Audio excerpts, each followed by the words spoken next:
Number 2 by Ashraf A. Sossi.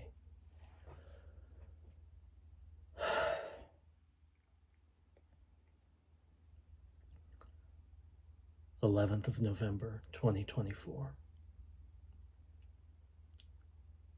Gaza.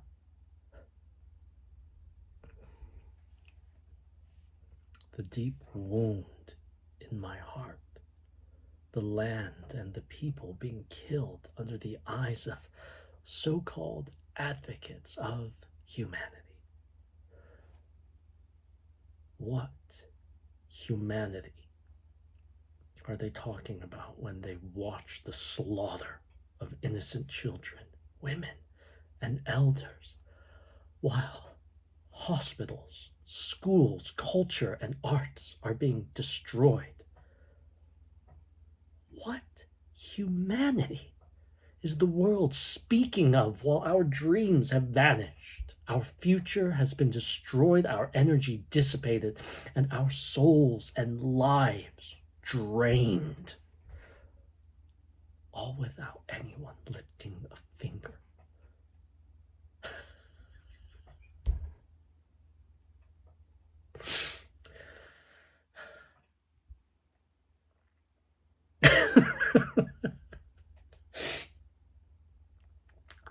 I write now on the 400th day of genocide, ethnic cleansing, and the forced displacement of our people. I write from Egypt after I managed to seek refuge here, just as our ancestors sought refuge during the 1948 Nakba. I recall their pain and suffering. Now I understand the secret behind that.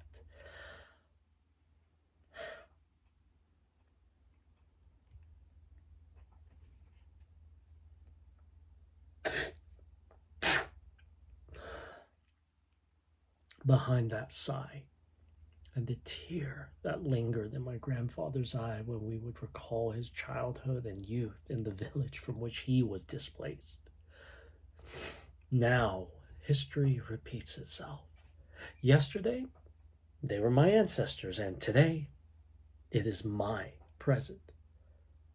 Today, I hope with all my heart that my future does not involve being forcibly displaced from my homeland or telling my children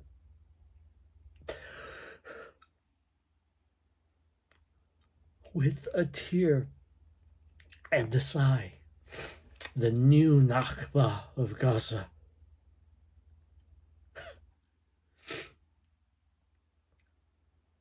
How will I tell them of the immense joy I felt when I bought an apartment and began preparing it? How I used to finish my work and hurry to it to complete some task myself. How I spent hours and days thinking and designing its decor. How I visited every ceramic showroom to choose the design and type of tiles. How I imagined in my mind the paint color and the lighting design.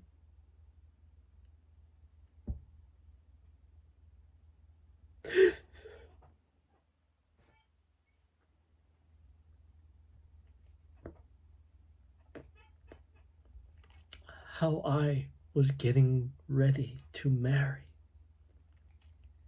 and start a family, to live a happy life there.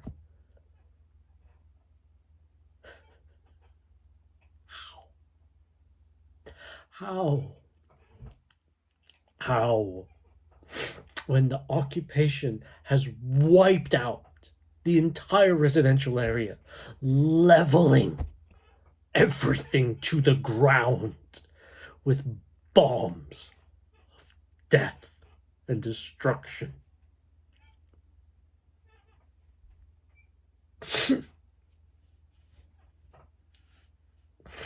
The same bombs that I have suffered from before and continue to suffer from. which took my brother away. Now these bombs are returning to steal the lives of many friends, relatives, and neighbors, and to rob me of my joy and positive outlook on life. Now,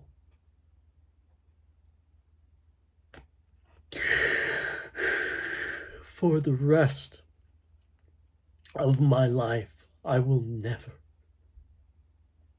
recover from the impact of this massacre and genocide, the effects of which will last for generations and generations.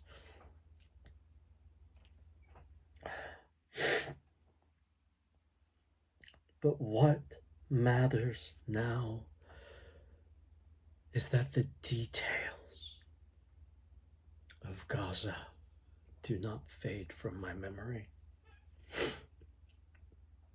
Every night I remember Gaza's streets and its features, and I try to return to them in my mind, the details of the streets, my office. I imagine the taste of my morning coffee and the breakfast dish with my coworkers.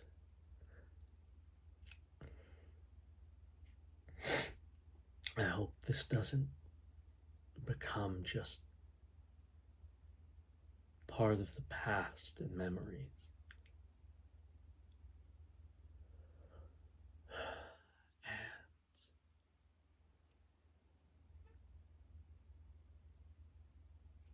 And I hope that the international and so-called humanitarian community will fulfill its duties towards humanity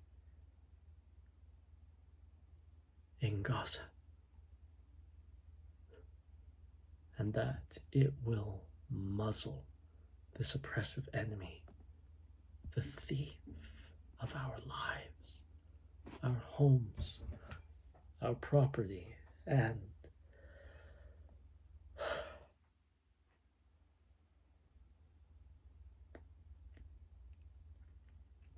our joy.